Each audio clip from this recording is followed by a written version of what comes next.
네, 우리 느헤미야 1장 2절에서 5절 오늘 본문 말씀을 경외하는 마음으로 자리에서 일어나셔서 큰 목소리로 함께 합독하시도록 하겠습니다. 느헤미야 1장 2절에서 5절의 말씀입니다. 시작.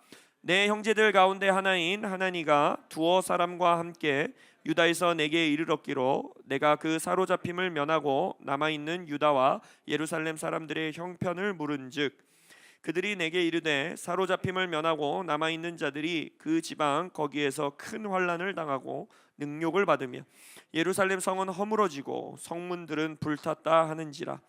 내가 이 말을 듣고 앉아서 울고 수일 동안 슬퍼하며 하늘의 하나님 앞에 금식하며 기도하여 이르되 하늘의 하나님 여호와 크고 두려우신 하나님이여 주를 사랑하고 주의 계명을 지키는 자에게 언약을 지키시며 긍휼을 베푸시는 주여 간구하나이다. 아멘. 하나님, 이 시즌 대한민국 이 한반도 어느 때보다도 우리가 긴박하고 간절한 마음으로 하나님 앞에 나아가 느헤미야와 같이 수일 동안 울며 금식하며 기도하여 간청하여 이르러야 되는 하나님 앞에 보좌 앞에 나아가야 되는 시간임을 우리가 인지하고 인식합니다. 그래서 하나님, 단순히 우리가 며칠간 드리는 새벽 기도뿐만이 아니라 우리의 삶의 일상 가운데에 또 우리가 함께 모여 기도하는 기도회 가운데에 또 이렇게 주일에 연합하여 함께 모여 기도하는 예배의 자리에서 나라 사랑하는 마음 우리에게 부어주시고 이 나라를 향한 아버지의 마음을 들여다보게 하시고 우리의 이 세상의 소음과 정치적인 소음과 주님 각자의 의견에 휘둘리는 것이 아니라 심지어 나의 의견에도 흔들리는 것이 아니라 하나님의 마음에만 정렬되어서 이 나라를 위하여 금식하며 기도하는 우리 교회 성도님들 되게 하여 주옵소서. 그렇게 하실 주님께 감사드리며 예수님의 이름으로 기도합니다. 아멘. 자리에 앉으시겠습니다.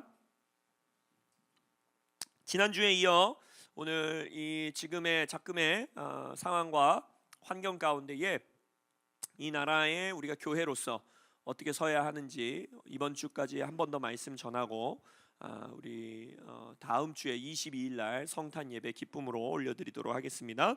오늘의 말씀의 제목은 주님 앞에 주 앞에 긴급하고 절박한 마음을 드리라. 긴급하고 절박한 마음을 드리라라는 제목으로 여러분들과 말씀 나누겠습니다.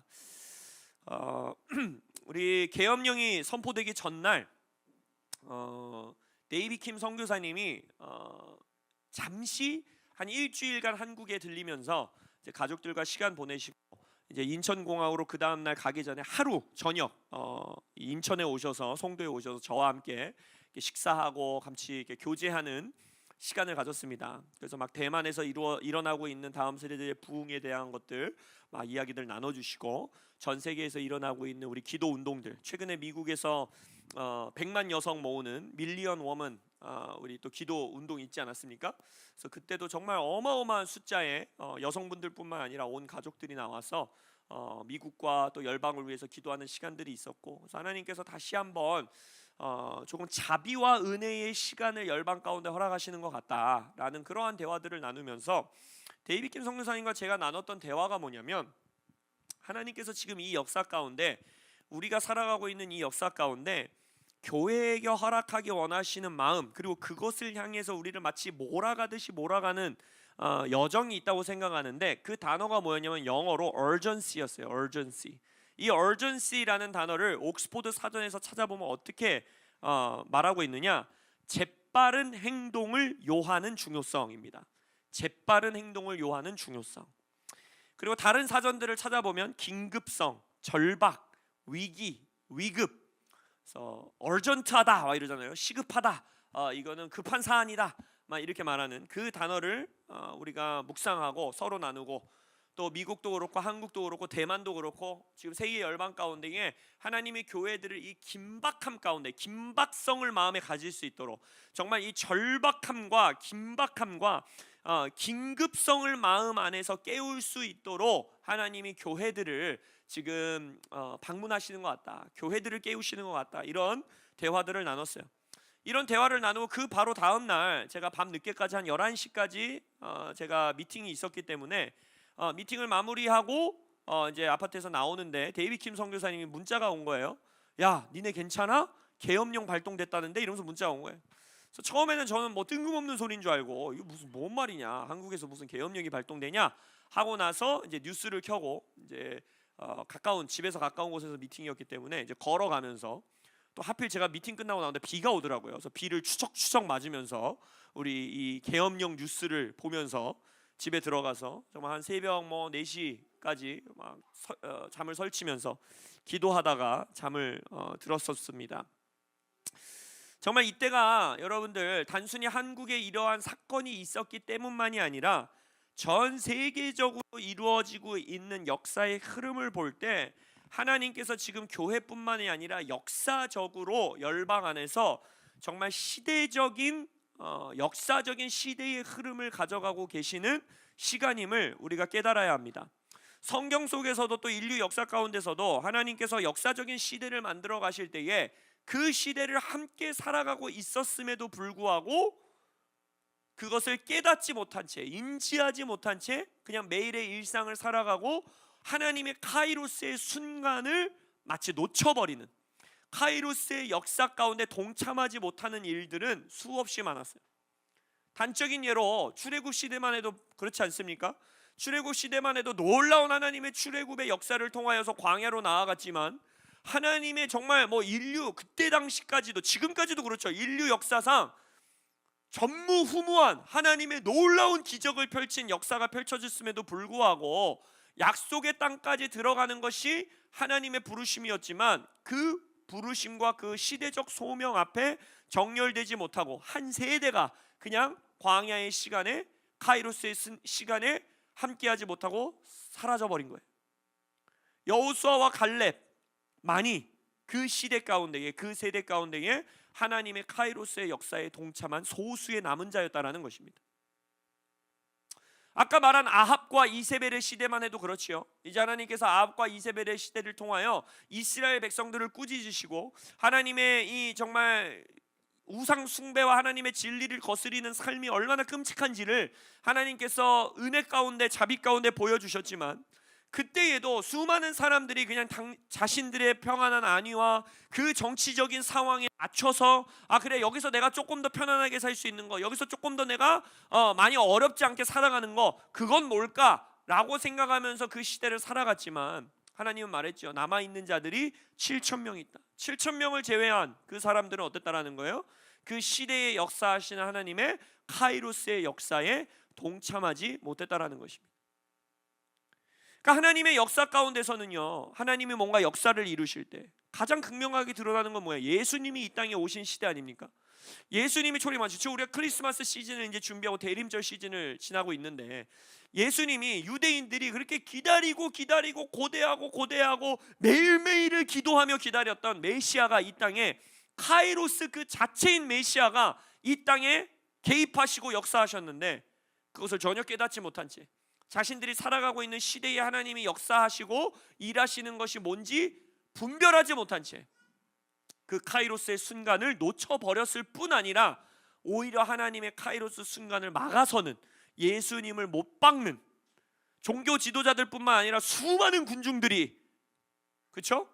빌라도에게 예수를 못 박아라 라고 카이로스를 대적하는 편에 서서 그 시대를 살아갔다라는 것입니다. 우리 하베스트 처치 모든 성도님들은 우리가 살아가고 있는 이 시대에 하나님이 어떻게 역사하고 계시는지, 어둠은 어떻게 역사하고 있는지 그 분별력이 있으시고 눈을 뜨시는 여러분들 되시길 예수 이름으로 축복합니다. 영적인 흐름뿐만이 아니라 여러분들이 정치 사회적으로 보더라도 지금은 새로운 흐름의 시대예요. 지금까지 꽤 많은 시간을 팍스 아메리카나라고 말하는 미국이 통치하고 미국이 다스리던, 미국이 자유국가들을 보호해주고 자유국가들이 힘이 없어도, 우리나라만 해도 그렇지 않습니까? 우리가 우리의 힘으로 보호할 수 없는 나라를 미국이 경찰 역할을 해주고 미국이 보호해주는, 그래서 미국 스스로 공산주의 국가들과 알아서 싸워주고 자유민주주의 국가들은 그 미국의 우산 아래서 편안함을 즐겼었던, 누렸었던 그러한 시대가 정치적으로도 사회적으로도 종결된 거예요. 팍스 아메리카나 시대는 이제 종결되었습니다. 그렇기 때문에 중국이 저렇게 강력하게 일어나고 있는 것이고, 우크라이나의 전쟁이 일어나는 것이고, 하마스가 이스라엘을 공격할 수 있는 이유가 뭐예요? 미국의 힘이 예전만큼 그렇지 않다라는 거예요.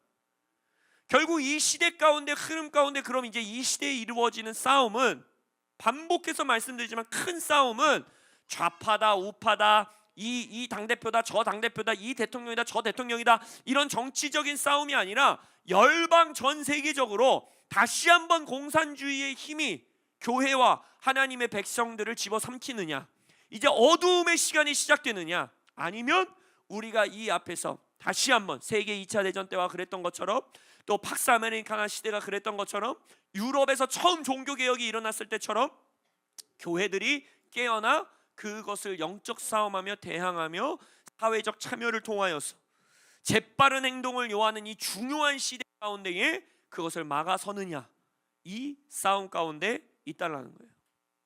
지금 이 시대에, 아니 무슨 시대가 어느 때인데 색깔론 논쟁 같이 뭐 빨갱이도 아니고 무슨 공산주의냐 자유민주주의냐, 이거야말로 굉장히 무지한 이야기라는 거예요.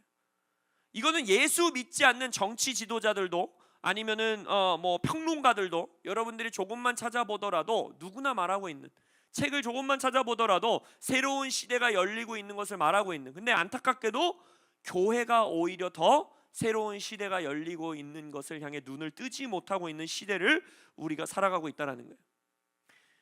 반복해서 말씀드리지만 우리 교회는 어떤 정당을 지지해야 된다, 어떤 리더를 지지해야 된다, 마치 뭐 트럼프 대통령은 메시아와 같은 자다, 뭐 윤석열 대통령은 뭐 고레스 왕과 같은 자, 이런 단순한 이야기를 하고 있는 것이 아닙니다. 나라를 사랑하는 아들로 일어설지어다. 할렐루야. 엄마한테 가세요. 네, 그런 이야기를 드리고 있는 게 아니에요. 제가 말씀드리고 있는 것이 뭐라고 했습니까? 디모데전서 2장에서 말하고 있는 교회가 경건하고 고요하고 평안한 생활을 할 수 있는 사회, 경제, 문화, 통치, 정치, 사법, 입법, 행정 시스템이 이 나라 가운데 보존되는 것을 위해서 우리는 싸워야 되는 거예요. 그게 우리의 정치관입니다. 그것이 우리의 국가관이에요. 그렇기 때문에 우리는 왜 차별금지법을 반대할 수밖에 없느냐, 아까 말씀드렸잖아요. 그것은 다음 세대들이 진리를 아는 데 이르고 예수 그리스도를 만나 구원받는 길을 철저하게 막아서는 그들의 생명과 정체성을 완전히 무너뜨려 버리는 정책을 국가 차원으로, 법 차원으로 이것을 이 나라 가운데 세우겠다는, 마치 그 모세의 시대의 아이들을 다 살해해버리고 예수님의 탄생 시대의 그 아이들을 다 살해해버렸던 그 일이, 여러분, 사단은요 새 일을 행할 수가 없는 자입니다. 사단은 창조의 능력이 없어요. 그렇기 때문에 사단은 역사 가운데 반복했던 일을 똑같이 하는 존재라는 거예요. 그 일이 지금도 이 시대에 펼쳐지고 있다라는 것입니다. 그리고 우리가 말씀드렸듯이 이 탄핵이 만약 대통령이 잘못 계엄령을 발표했다, 이건 잘못된 계엄령이었다, 그렇기 때문에 나라를 어지럽혔다, 그래서 우리는 이 대통령을 탄핵한다 라고 탄핵 소추안이 쓰여져 있었다라면 그것은 각자의 의견에 따라 생각할 수 있는 문제고, 헌법재판소 안에서 어떤 판결이 나는지를 보면서 우리가 기도할 수 있었던 문제였어요. 근데 탄핵 소추안에 뭐라고 쓰여져 있는 것을 우리가 확인했습니까? 북한과 중국과 러시아를 적대시하고 일본과 연합한 대통령은 우리가 대통령에서부터 탄핵해야 된다라고 소추안에 쓰여져 있다는 거예요. 그러니까 지금 이 싸움은 단순히 보수 진보의 싸움이 아니라는 거예요. 공산주의의 친공산주의의 정권이 일어서느냐, 자유민주주의를 수호하고 교회가 교회다운 생활을 할 수 있는 자유가 보장되는 나라로 보존되느냐, 이 싸움 가운데 우리는 처해 있다라는 것입니다. 그렇기 때문에 여러분들 깨어 기도하실 때에, 이 나라 보호해 주시기를 기도하실 때에 우리의 다음 세대들이 교육 영역 안에서, 사회 문화 영역 안에서 LGBTQ와 페미니즘과 동성애와 이 모든 흐름 가운데에 보호받을 뿐만 아니라 그것들을 대항하여 일어설 수 있는 다음 세대들이 될 수 있도록 기도하시면서, 또한 이 나라가 그러한 국가로 보존되고 보호받을 수 있도록 기도하시기를 예수님의 이름으로 선포합니다. 세상 의견에 좌지우지 되시면 안 돼요. 어디가 반대 집회가 더 많이 나왔더라, 어디가 찬성 집회가 더 많이 나왔더라, 누구는 이렇게 말하더라, 저기는 저렇게 말하더라, 그게 중요한 것이 아니라 지금 우리가 어떤 싸움에 있는지를 분별하고 그 싸움 가운데 우리가 믿는 자로서 어떻게 동참해야 하는지 그것들을 깨달아 아는 여러분들 되시기를 예수님의 이름으로 선포합니다. 그래서 그 마음과 함께 하나님께서 지금 이 나라 가운데 이제 역사하시는 시대, 이제 새로운 시대가 열리는 이때에 어떠한 마음으로 하나님 앞에 나아가야 하는가, 바로 긴급한 마음으로 절박한 심령으로 나아가야 한다라는 것을 오늘 메시지로 여러분들과 나누기를 원합니다. 시대를 분별하던 이사갈 지파의 눈이 우리 교회 가운데 온전히 열리기를 예수의 이름으로 선포합니다. 하나님 나라의 역사를 보면요, 하나님은요 역전의 명수이십니다. 역전의 역사를 이루어 가시는 분이 하나님이세요. 창조의 역사, 모든 인류의 역사가 처음 시작되는 창조의 시간을 보더라도요, 이 땅은요 혼돈과 공허와 흑암이 만연했던, 이 땅은 깜깜했고요, 공허했고요, 혼돈스러웠던 이 땅 가운데에 하나님이 어떤 역전의 역사를 이루십니까? 빛을 창조하심으로써 어떻게 하세요? 혼돈 가운데는 질서를, 공허 가운데는 창조를, 그리고 흑암 가운데는 빛을 드러내심으로써 그 땅의 역사를 역전하십니다. 그리고 나서 하나님을 대적하여 높아진 바벨탑 사건이 이루어지죠. 마치 인간이 하나님을 대적하여 신보다 높은 존재로 나아갈 것 같이 탑을 쌓던 그 역사 가운데 하나님은 그 바벨탑을 무너뜨리시고 어떤 역전을 이루세요? 하나님의 백성을 세우시는, 아브라함을 선택하사 이제 인류의 백성들은 세상의 나라는 나를 대적하려 일어설 것이지만 나는 나의 나라, 나의 백성들을 세워서 그 역사 가운데 역전하는 것을, 내가 이기는 것을 보여주겠다라고 은혜로, 믿음으로 아브라함을 선택하시는 역전을 이루십니다. 요셉의 이야기가 정말 역전의 하나님을 극적으로 드러내주는 또 하나의 이야기가 되지 않습니까?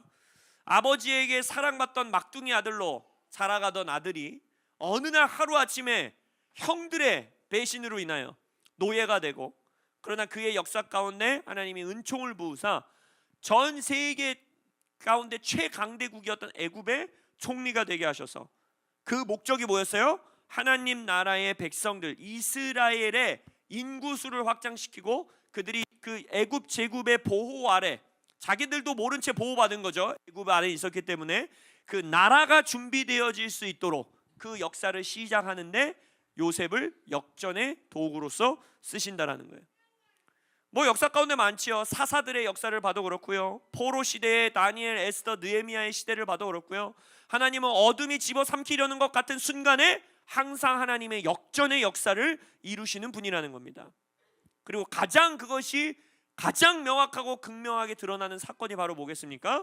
예수님의 십자가의 사건이었던 거예요. 예수님이 십자가에 달리시면서 사탄은 자신이 승리했다, 이제야말로 내가 하나님을 죽였다라고 승리를 자축하면서 다시 한번 이 땅의 혼돈과 공허와 흑암으로 내가 통치하리라 라고 사탄이 외치던 그때에 어떻게 하신 거예요?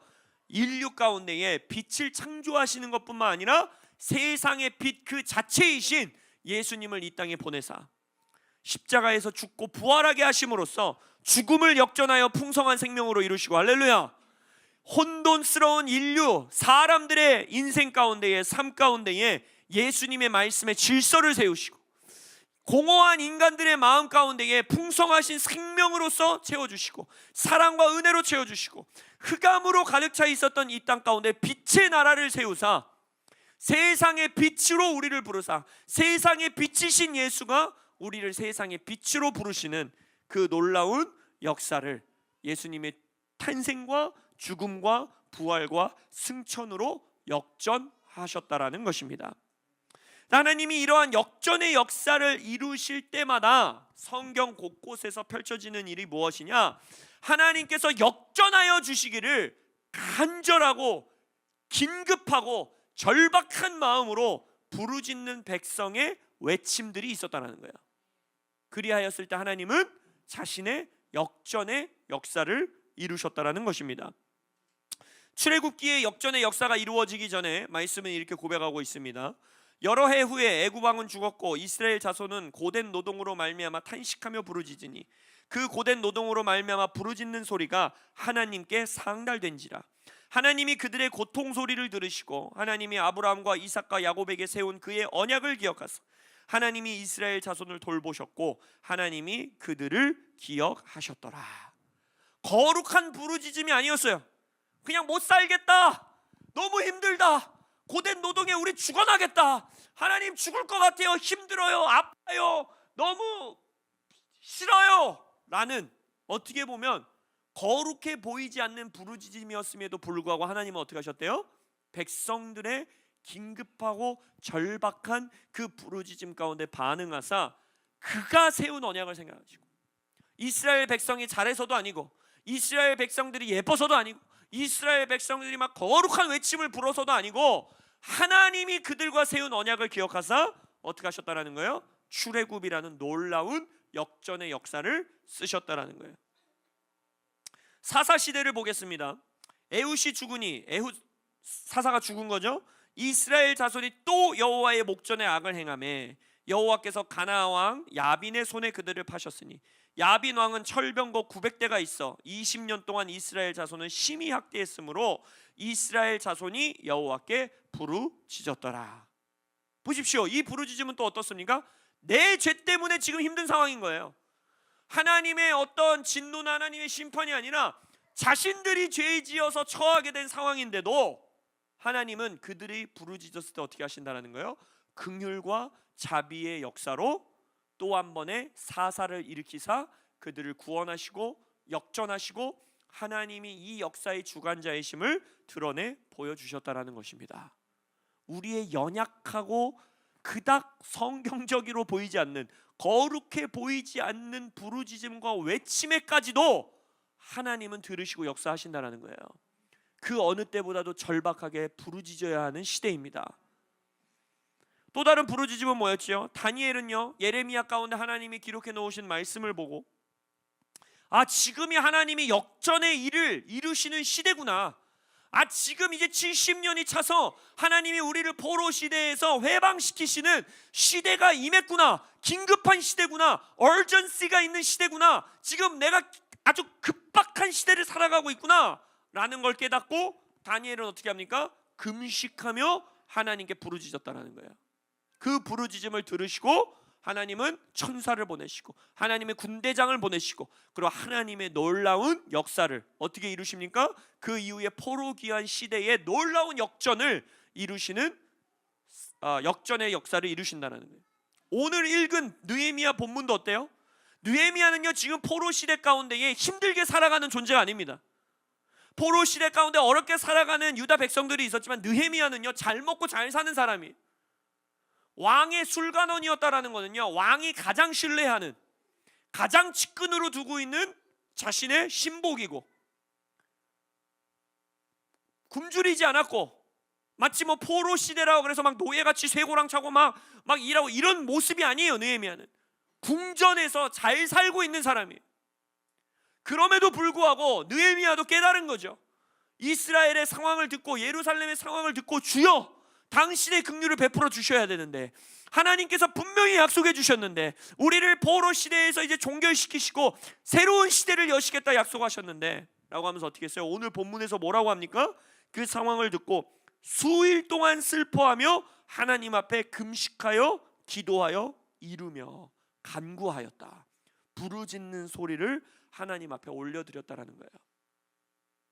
이 시대에 우리 청년들 가운데, 다음 세대들 가운데 다니엘과 같은 자들, 느헤미야와 같은 자들, 에스라와 같은 자들, 에스더와 같은 자들, 하나님 앞에 이 시대에 하나님이 역사하실 것을 믿고, 아, 나는 지금 그러한 시대적 부르심을 받은 자구나, 시대적 부르심으로 나는 남은 자 편에 서서 하나님 앞에 외쳐야 되는 자들이구나 깨달아 긴급하고 긴박하고 간절한 마음을 가지고 하나님 앞에 기도로 나아가시는 우리 청년들, 다음 세대들 되기를, 또 우리 모든 성도님들 되시기를 예수님의 이름으로 선포합니다. 그래서 다니엘서 9장에 이 긴박한 하나님의 역사의 때에 다니엘이 어떻게 기도했는지를 보면 우리가 어떤 긴박한 마음으로, 어떤 간절한 마음으로 나아가야 되는지 볼 수 있을 것 같아요. 제가 여러분들에게 9장의 몇몇 구절들을 좀 읽어드리기 원합니다. 9장 1절에서 3절을 보면, 다리오가 갈대아 나라 왕으로 세움을 받던 첫해 곧 그 통치 원년에 나 다니엘이 여호와께서 말씀으로 선지자 예레미야에게 알려주신 그 연수를 깨달았나니, 그러니까 예레미야의 선지자를 통하여 하나님이 내가 이 시대에 이렇게 일할 거야 라는 것을 이미 예언해 놓으신 거예요. 곧 예루살렘의 황폐함이 70년 만에 그치리라 하신 것이니라. 내가 금식하며 베옷을 입고 죄를 덮어쓰고 주 하나님께 기도하며 간구하기를 결심하고 내 하나님 여호와께 기도하며 자복하여 이르기를. 다니엘은요, 하나님의 긴박한 역사의 때를 분별할 눈이 있었다라는 거예요. 그 시간 다니엘은 그것을 다른 사람에게 맡긴 것도 아니고요, 두려움과 포기와 낙심 가운데 그냥 머물러 있었던 것도 아니고요, 어떻게 했습니까? 절박한 마음으로, 긴박한 마음으로 금식과 기도의 자리로 나아갔다라는 것입니다. 이때에 우리 교회 성도님들 마음 가운데 동일한 긴박하고 절박한 마음이 회복되시기를, 이 마음이 깨어나시기를 예수님의 이름으로 축복하며 선포합니다. 다니엘서 9장 13절 이하에는 이렇게 말합니다. 모세의 율법에 기록된 대로 이 모든 재앙이 이미 우리에게 내렸사오나 우리는 우리의 죄악을 떠나고 우리 진리를 깨달아, 주의 진리를 깨달아 우리 하나님 여호와의 얼굴을 기쁘게 하지 아니하였나이다. 그러므로 여호와께서 이 재앙을 간직하여 두셨다가 우리에게 내리게 하셨사오니 우리의 하나님 여호와께서 행하시는 모든 일이 공의로우시나 우리가 그 목소리를 듣지 아니하였음이니이다. 회개의 기도가 우리 안에서 회복돼야 돼요. 우리 느헤미야도 오늘 본문 이하에 이 모든 일은 다른 것이 아니라 왕들이 약해서도 아니고, 정치인들이 약해서도 아니고, 저 정당이 잘못해서도 아니고, 이 사람이 잘못해서 이 사람이 감옥 가면 잘 될 거야, 저 사람이 감옥 가면 잘 될 거야, 이 사람이 대통령 되면 잘 될 거야, 저 정당이 힘을 잡으면 잘 될 거야. 한 번도 그렇게 해서 잘 된 적이 없어요, 이 나라는. 아니, 세계 어디 열방 국가 중에 정치적인 힘으로 잘 되는 나라는 없습니다. 하나님의 교회가 교회의 자리를 벗어나면, 하나님의 백성이 백성의 자리를 벗어나면 그 나라의 흥망성쇠는 거기에 달려 있는 거예요. 다니엘은 그걸 알고 있는 거예요. 다니엘의 기도를 보세요. 새로운 왕이 일어나게 해주십시오.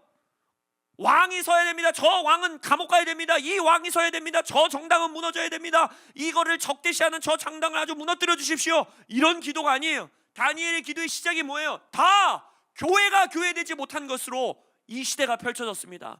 하나님의 백성이 하나님의 공의를 펼치실 때 하나님의 말씀 앞에 부복하지 않았기 때문에 우리의 시대가 이렇게 펼쳐졌습니다. 그렇기 때문에 뭘 아는 거예요?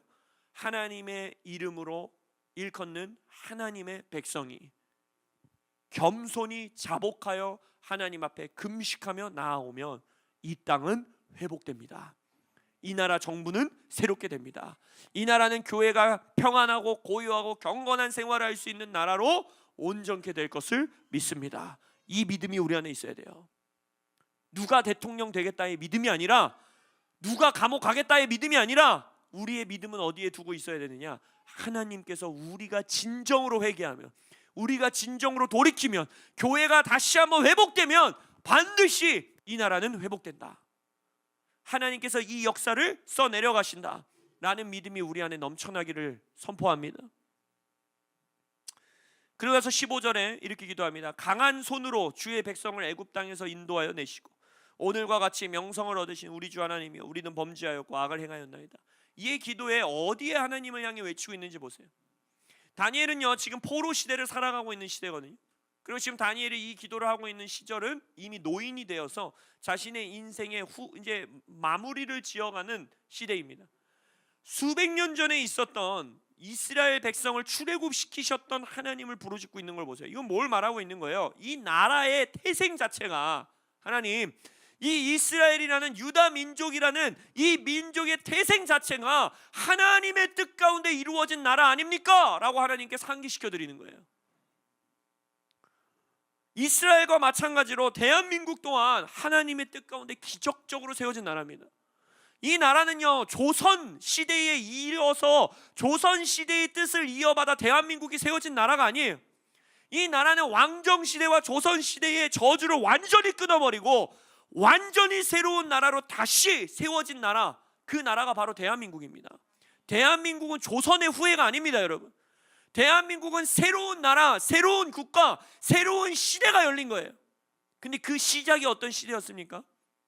바로 하나님께 기도를 올려드리며 이 나라를 세우는데 쓰임받았던 이승만 대통령의 꿈 자체가 뭐였어요? 이 나라가 미국과 같이, 미국의 건국 초기는 바로 뭐였습니까? 예수를 섬기는 나라, 예수의 통치 아래 있는 나라, 하나님의 말씀의 통치 아래 거하는 나라, 그러한 나라 하나 만들게 하여 주십시오 라는 기도였던 거 아니었습니까?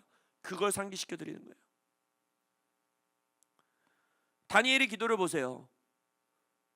어떤 하나의 리더를 막 추대하면서 기도하고 있지 않아요. 모세, 위대했던 모세를 기억해 주십시오. 그러니까 우리가 이승만 대통령 얘기를 할 때도 마치 무슨 이승만 대통령이 어떤 무슨 뭐 막 메시아와 같이 이승만 대통령 말은 다 옳다 이걸 말하는 게 아니에요.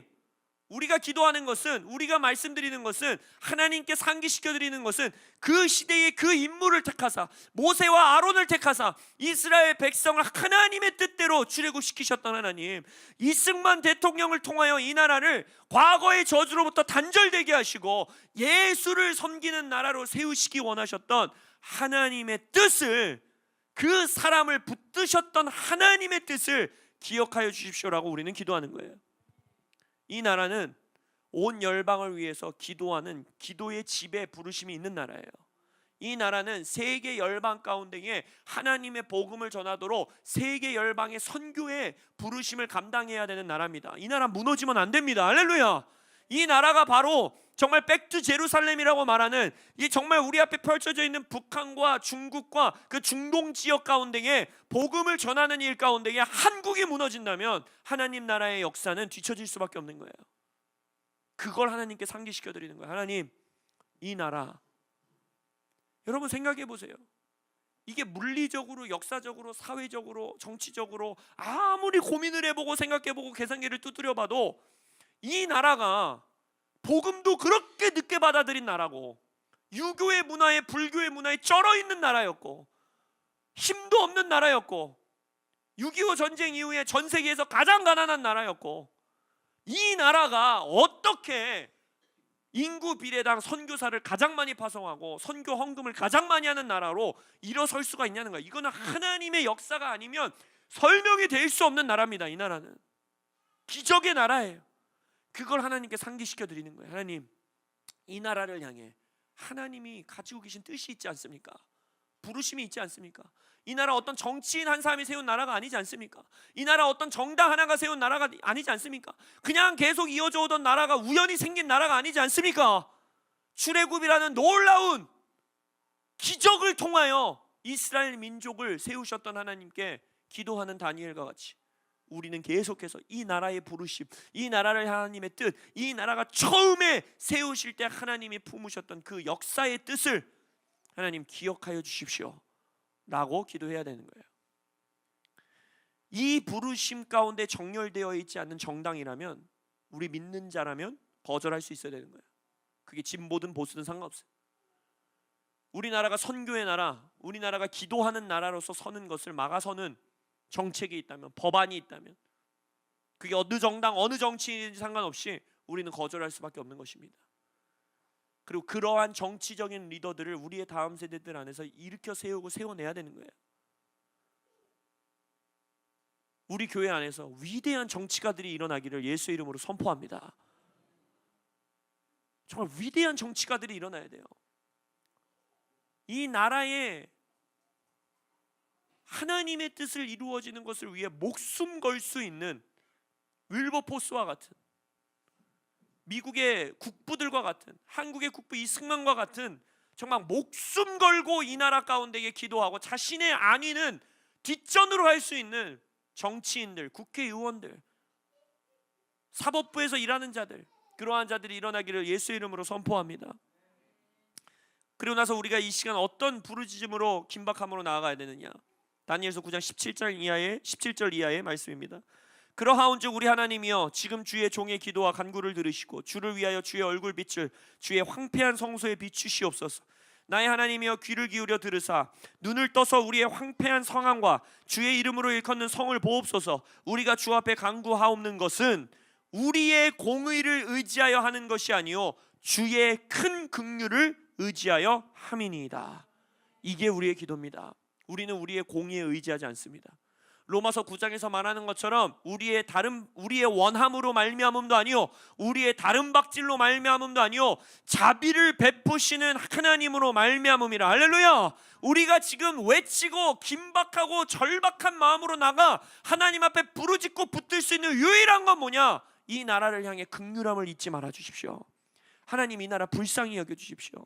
이 나라 긍휼히 여겨 주십시오. 여러분, 집안에서 아이들과 이 기도 하셔야 돼요. 우리 시우리 하우리와 이 기도 해야 돼요. 우리 화성에서 이 기도하고 있음을 믿습니다. 저도 필립이 데리고 아침 가정 예배할 때마다 항상 나라를 위해 기도해요.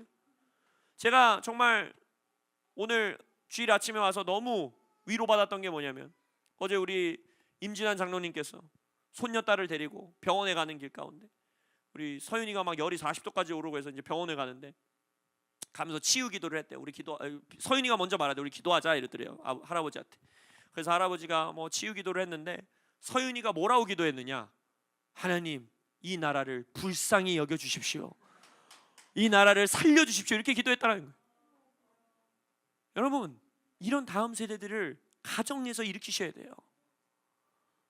지금 이 역사 교육 가운데에, 우리의 교육 가운데에 이 나라를 증오하는 교육, 이 나라는 잘못 태어난 나라다라는 교육. 미국도 똑같아요, 여러분. 그러니까 이 흐름을 보셔야 돼요. 한국만 그런 게 아니에요.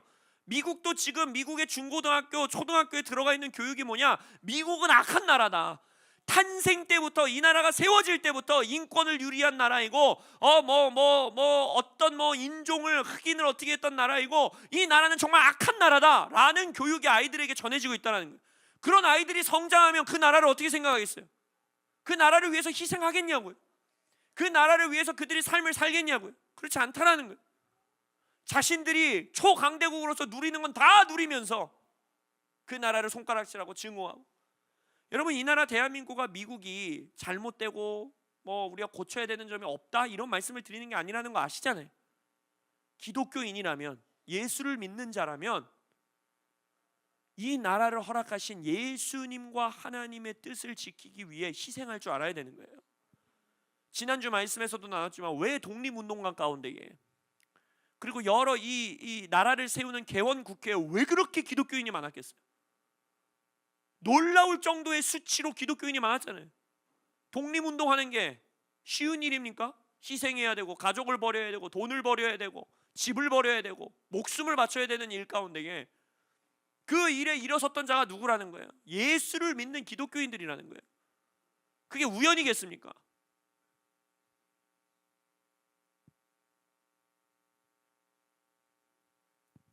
우리는 그러한 다음 세대들을 일으켜야 되는 것이고, 그것을 위해 우리가 구해야 되는 것, 주님, 이 세대를 위해서 긍휼을 베풀어 주십시오. 우리 서윤이, 서진이, 시우리, 하울이, 필립이, 그리고 지금 우리 유스로 살아가고 있는 친구들, 청년으로 살아가고 있는 친구들, 이제 이들이 살아가야 되는 나라가 10년, 20년 후의 나라가, 주여 하나님의 긍휼로 이 나라를 붙들어 주십시오. 이 기도가 있어야 된다는 거예요.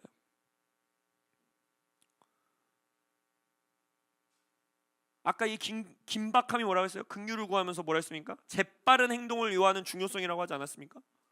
우리 시울이 엄마가 얼마나 재빠르게 행동을 했는지, 제가 너는 나의 제자가 될 이 자격이 충분히 있다라고 말해줬는데, 어떤 일이 있었냐면, 이 탄핵 소추 안에 있는 그 공산주의 국가들을 친하게 지내야 된다, 안 그러면 우린 대통령 원치 않는다, 이걸 보고 너무 화가 났대요. 막 너무 화가 나고, 내 아들이 살아갈 나라를 어떻게 이렇게 만들 수 있느냐. 그리고 막 국회의원 사무실에 전화를 해갖고 어떻게 이런 걸 가지고 대통령을 탄핵할 수 있냐고 막 소리를 질렀대요. 청년들이여, 깨어날지어다. 조금 더 정보를 가지고 소리 질렀으면 좋았을 텐데 일단 소리를 질렀대요. 그랬더니 그 국회의원 사무실에서, 그러면 전쟁이 나야 된다는 소리입니까? 이랬다는 거예요. 이게 뭔 소리예요 이게? 전쟁 나서 지켜야 되면 여러분 싸워야죠. 저는 제 아내한테도 말했어요. 저는 이제 민방이라서 아마 군대에서 받아주지도 않을 텐데, 만약 총 들고 나가서 이 나라 자유민주주의 수호하기 위해서 싸워야 되면 싸워야지. 필리비가 살아갈 세상을 위해서, 우리 교회 다음 세대 살아갈 위해서 해야 되면 해야죠. 당연히 전쟁 나는 거 좋아하는 사람 누가 있습니까? 안 나길 원하죠 우리는. 그러나 이 시국을, 여러분 아까 말했듯이 전쟁이 나네 안 나네, 누가 대통령이 되네 안 되네, 탄핵이 되네 안 되네, 어떤 정당이 다수 정당이 되네 안 되네, 이렇게 보시면 안 된다는 거예요. 그 뒤에 있는 영적 싸움, 전 세계적인 흐름, 공산주의와 자유민주주의, 이거는 정치적 이념이 아니라 아까 말했듯이 하나님을 하나님의 자리로 두고 살아갈 수 있는 사람들의 자유를 보호해주는 나라가 선호냐, 아니면 하나님을 국가론 자체에서, 정치론 자체에서 하나님을 하나님의 자리에서 끌어내고 거기에 인간이 서는 나라를 세워 교회를 불법의 공동체가 되게 만들고 죽어 마땅한 공동체로 만드는 국가 가운데 서느냐, 이 싸움 가운데 우리는 있다라는 걸 잊지 마셔야 돼요. 기도하시고 행동하시고 정치 참여하시고 아이들에게 가르치시고 함께 중보하는, 근데 그 중심에는 뭘 붙들어야 되느냐? 우리가 열심히 정치 활동한다고 그 일이 나갈까요? 그것만 갖고는 안 됩니다. 우리가 열심히 애들한테 자유민주주의가 뭔지 교육한다고 해서 그 일이 다 이루어질까요? 그렇지 않습니다. 우리가 반드시 해야 되는 건 뭐냐? 주의 긍휼을 구해야 돼요. 오직 하나님의 긍휼하심으로 말미암는 겁니다. 이 절박한 심정이 있어야 돼요. 하나님, 이 나라 긍휼히 여겨주십시오. 불쌍히 여겨주십시오. 마지막으로 다니엘이 이렇게 기도합니다. 주여 들으소서, 주여 용서하소서, 주여 귀를 기울이시고 행하소서, 지체하지 마옵소서. 나의 하나님이여 주 자신을 위하여, 하나님 자신을 위하여 하시옵소서. 이는 주의 성과 주의 백성이 주의 이름으로 일컫는 바 됨이니이다. 이게 우리의 기도여야 돼요. 첫 번째 하나님의 회개하고 돌이키고, 두 번째 하나님의 긍휼하심을 구하고, 세 번째로 기도해야 되는 것은 하나님의 영광을 위하여 이 대한민국에 일하여 주십시오. 하나님의 이름을 욕되지 않게 하기 위하여 하나님이 역사하여 주십시오. 어떤 정당을 위해, 어떤 리더를 위해 기도하는 것이 아니라 하나님이 하나님 되실 수 있는, 하나님이 모든 영광 취하실 수 있는 그 나라로 이끌어가 주시옵소서. 그 절박한 심정이 우리 안에 있기를 원합니다. 그래서 우리가 기도하는 거예요. 하나님이 역사하시는 이때, 카이로스의 때 우리가 긴박한 마음을 가지기 원합니다. 긴박성을 모르는 자 되지 않기 원하고, 긴박성을 무시하고 싶은 채 그냥 나의 안위만, 일단 내가 먹고 사는 문제, 내 직장, 내 교육, 내가 어떤 일을 할 수 있는지 그것을 무시하고 살아가는 자, 여기에만 집중하는 자 되지 않기 원하고, 긴박성 앞에서도 기도의 자리로 나아가지 않고 무릎 꿇지 않는 악한 자 되지 않기 원합니다. 사무엘이 뭐라고 기도합니까? 뭐라고 선포합니까? 내가 나의 민족과 나의 나라를 위하여 기도하는 것을 쉬는 죄를 범치 않겠다라고 말하죠. 이러한 긴박함이 우리 안에 있어야 된다는 거예요. 우리는 오늘 본문의 느헤미야와 같이 기도와 부르짖음, 회개의 자리로 가야 된다는 거예요. 유다 멸망기 때에도 제가 말씀드렸잖아요. 여러 가지 정치적 소음이 있었습니다. 우리는 친바벨론 정책을 펼쳐야 된다. 아니다, 우리는 친애굽 정책을 펼쳐야 된다. 아니다, 뭔 소리냐, 우리는 멸망하지 않는다. 우리가 선민인데 어떻게 멸망할 수 있냐. 백성들 안에서, 리더들 안에서 이 의견 저 의견, 저 정치 정당 저 정치 정당 여러 소리가 울려 퍼지고 있는 이때, 그때 선지자였던 예레미야는, 또 남은 자들은 어떻게 했다라는 거예요? 이 나라를 향한, 국가를 향한 하나님의 언약을 선포하고 하나님께 그것을 상기시켜 드리고 눈물의 기도의 자리로 들어갔다라는 거예요. 그래서 예레미야가 눈물의 선지자 아닙니까? 그 긴박함 가운데 우리는 이루어서야 되는 거예요.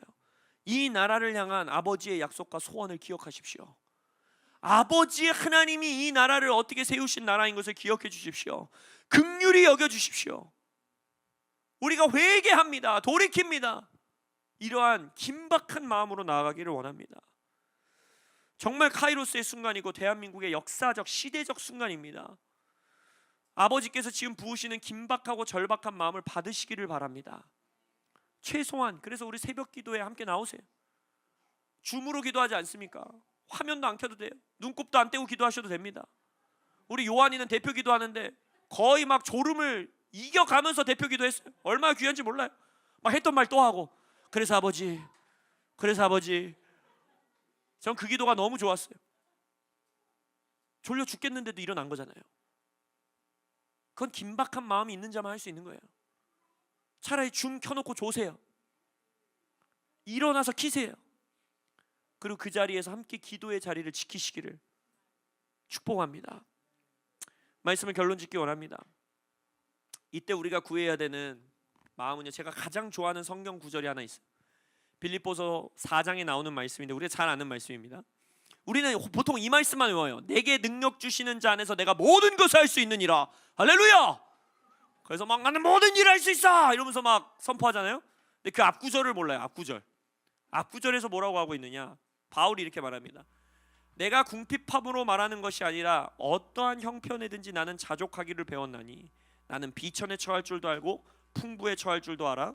모든 일 곧 배부름과 배고픔과 풍부와 궁핍에도 처할 줄 아는 일체의 비결을 배웠노라. 내게 능력 주시는 자 안에서 내가 모든 것을 할 수 있느니라. 여러분, 우리가 배고픔, 궁핍, 비천함, 그때에 처하면요, 내가 할 수 있는 일이 아무것도 없거든요. 그래서 기독교인들이 어떻게 해요?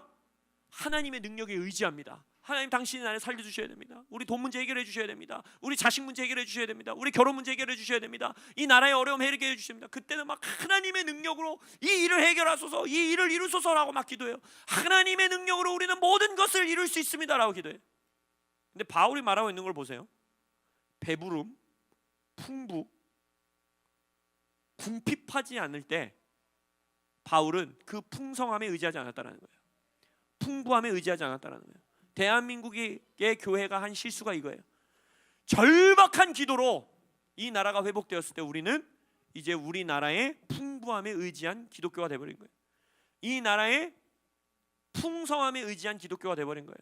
그때는 내게 능력 주시는 자 안에서 이루는 것이 아니라 이미 주신 것을 통해서 내가 이루려고 한 것이었던 거예요. 바울의 놀라움은 무엇이냐? 인생이 잘 풀릴 때에도, 인생이 복받는 시즌에도, 인생이 풍성할 때에도, 그때에도 철저하게 모든 것을 하나님께 절박하게 붙들려 하나님의 능력으로 모든 일을 했다라는 거예요. 그게 놀라운 능력입니다. 비천함과 아픔과 내가 할 수 있는 것이 아무것도 없을 때 하나님께 의지하는 건 어려운 일이 아니에요. 그래서 우리가 구해야 되는 것은 무엇이냐? 이렇게 지금 위기의 때만, 이 나라에 어떤 어려움이 있을 때에만 하나님께 나아가는 것이 아니라 평안의 때에도, 나의 가정과 나의 삶에 아무 문제가 없는 것 같을 때에도 긴박한 마음을 놓치지 않을 수 있게 해주십시오. 매 순간, 배부를 때에도, 배고플 때에도, 비천할 때에도, 풍부할 때에도, 궁핍할 때에도 나의 마음만큼은 언제나 하나님 앞에 긴박하게, 절박하게 하나님, 내가 살아갈 수 있게 하여 주십시오. 오직 하나님께만 붙들고 기도하는 자 되게 하여 주십시오. 이게 바로 종말론적인 삶이에요. 종말론적인 삶은 내가 종말론을 잘한다, 전천년설 후천년설 난 잘 알고 있다, 이 이론을 알고 있다, 이거가 종말론적인 삶이 아니라 비전은 100년을 내다보는 비전을 갖고 있으면서도 나의 오늘 하루의 라이프 스타일은 마치 내일 예수님이 오실 것 같이 예수님이 아니면 안 됩니다라고 말하는 그 삶의 라이프 스타일을 갖고 있어야 된다는 거예요. 그게 바울이 말하고 있는 일체의 비결인 것입니다. 근데 이것은 받아야 하는 복이에요. 우리가 외운 마태복음 5장에서 뭐라고 합니까? 심령이 가난한 자는 복이 있나니, 의에 줄이고 목마른 자는 복이 있나니. 여러분, 심령이 어떤 상황에서도 가난할 수 있는 것, 절박할 수 있는 것, 하나님 앞에 간절히 내가 기도할 수 있는 것은 복입니다. 받아야 되는 복이에요. 그 복이 우리 교회에게 풍성하게 넘치시기를 예수의 이름으로 선포합니다. 그래서 우리 기도하며 나아가기 원합니다. 우리가 기도할 때 그 복을 구합시다. 하나님, 지금 이 나라 위기의 때이고 이 나라 새로운 시대가 열리는 상황 속에 펼쳐진 이 때에 우리의 마음 가운데에 긴박한 마음, 심령이 가난한 마음, 하나님이 아니시면 이 나라에 소망이 없다라는 것이 그냥 단순히 입버릇이 아니라 정말 우리의 마음에서부터 터져나오는 정말 진실된 마음 되기 원하오니 주님, 우리에게 심령의 가난함의 복을 허락하여 주옵소서. 우리의 마음 가운데 하나님이 주시는 초자연적인 긴박함과 절박한 심령을 우리에게 허락하여 주사 하나님을 붙들고 이 나라 이 땅을 위하여 기도할 수 있는 우리들 되게 하여 주시옵소서. 주님께 간절히 부르짖으며 외치며 기도하며 나아가겠습니다.